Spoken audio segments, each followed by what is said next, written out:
गायत्री संहिता भाग 3 66वां नंबर का श्लोक है। इसका भावार्थ है, मनुष्य के अंतःकरण में गायत्री की 24 अक्षरों से 24 सूक्ष्म शक्तियाँ प्रकट होती है।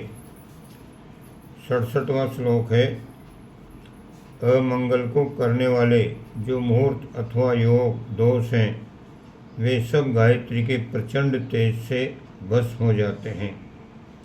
68वां श्लोक, निश्चय ध्यान में रत चित्त के द्वारा इस जप को करने से धीरे धीरे षट चक्र जागृत हो जाते हैं।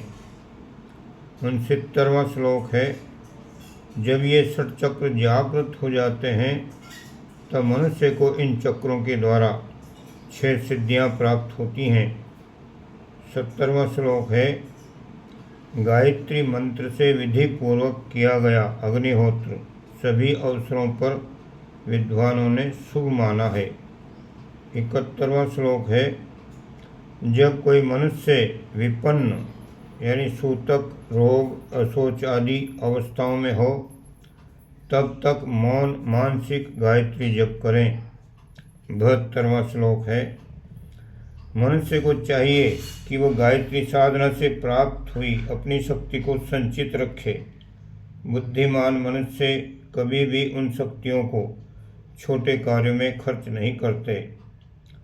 73वां श्लोक है, आत्मोद्धार के अभिलाषी मनुष्य को प्राप्त हुई अपनी शक्ति का जहाँ तहाँ अनावश्यक प्रदर्शन नहीं करना चाहिए।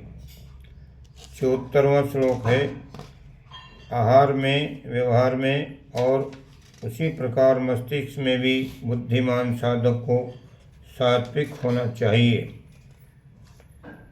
75वां श्लोक है, जो काम कर्तव्य कर्म से विपरीत हो वो कर्म बुद्धिमान साधक कभी नहीं करे।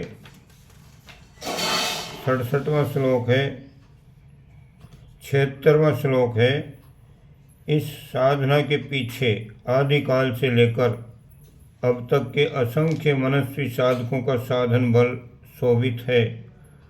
77वां श्लोक है, थोड़ी ही श्रम साधना से जगत में ही साधक भगवती गायत्री माता की कृपा को प्राप्त कर लेता है। 78वां श्लोक है, मनुष्य निश्चय पूर्वक प्राणायाम सहित गायत्री को जपता हुआ मन का निग्रह और इंद्रियों की संपत्ति को प्राप्त करता है। 79वां श्लोक है, बुद्धिमान व्यक्ति मंत्र को चारों भागों में विभक्त करके तब रेचक, कुंभक, पूरक और बाह्य कुंभक को करे। 80 नंबर श्लोक है, जिस प्रकार धन पास में रखे रहने से ही कार्य सिद्ध नहीं हो जाता उसी प्रकार से मूर्ख मनुष्य इस महासाधना से लाभ प्राप्त नहीं कर सकता। 81वां श्लोक है, जो साधक मंत्र शक्ति का दुरुपयोग करता है उसको वह शक्ति ही समूल रूप से नष्ट कर देती है। 82वां श्लोक है, जो मनुष्य निरंतर साधना करने से साधकत्व को प्राप्त हो जाता है उस व्यक्ति को स्वप्न अवस्था में दिव्य अनुभव होते हैं। 83 श्लोक है, संसार में सफल साधक नवीन और विचित्र प्रकार के विविध अनुभवों को साधना की सिद्धि के पश्चात प्राप्त करता है। 84वां श्लोक है, बुद्धिमान पुरुष भिन्न भिन्न कार्यों में गायत्री के सिद्ध हुए मंत्र का प्रयोग भिन्न भिन्न विधि से विवेकपूर्वक करता है। 85 श्लोक कहता है, वेद में जो गायत्री 24 अक्षरों में गूंथी गई है विद्वान लोग इन 24 अक्षरों के गूंथने में बड़े बड़े रहस्यों को छिपा बताते हैं। 86वां श्लोक है, यज्ञोपवीत का जो गुह्य से गुह्य रहस्य है वो सब विश्व माता गायत्री में अंतर्निहित है। 87वां श्लोक, जिसका भावार्थ है, ये गायत्री ही गुरु मंत्र है जो सर्वोपरि विराजमान है। एक बिंदु में सागर के समान इस मंत्र में समस्त ज्ञान और विज्ञान आश्रित हैं। 88वां श्लोक का भावार्थ है, गायत्री के अंतर्गत अनेक योग समूह छिपे हुए रहते हैं इसमें कुछ भी संदेह नहीं है। 90वां श्लोक का अर्थ है, पाप रहित साधक हृदय में गायत्री को धारण करता हुआ अपनी आत्मा में अलौकिक तीव्र शक्तियों का अनुभव करता है।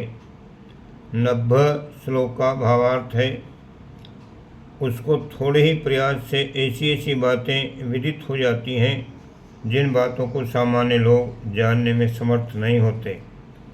51वां श्लोक का भावार्थ है, उसके मन में इस प्रकार के अनुभव होते हैं जैसे अनुभव साधारण मनुष्यों में कभी नहीं देखे जाते।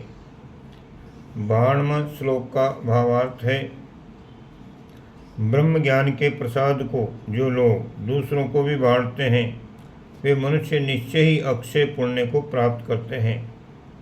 53वां श्लोक है, ये गायत्री संहिता परम आनंद को देने वाली है। समस्त कष्टों के निवारण के लिए पृथ्वी पर ये अकेली ही पर्याप्त है। 54वां श्लोक का भावार्थ है, जो लोग इसको श्रद्धा से पढ़ते हैं और ध्यानपूर्वक इसका चिंतन मनन करते हैं तथा अपने विचार एवं कार्यों को इसके अनुकूल बना लेते हैं, वे लोग भव बाधाओं से तर जाते हैं। ओम शांति।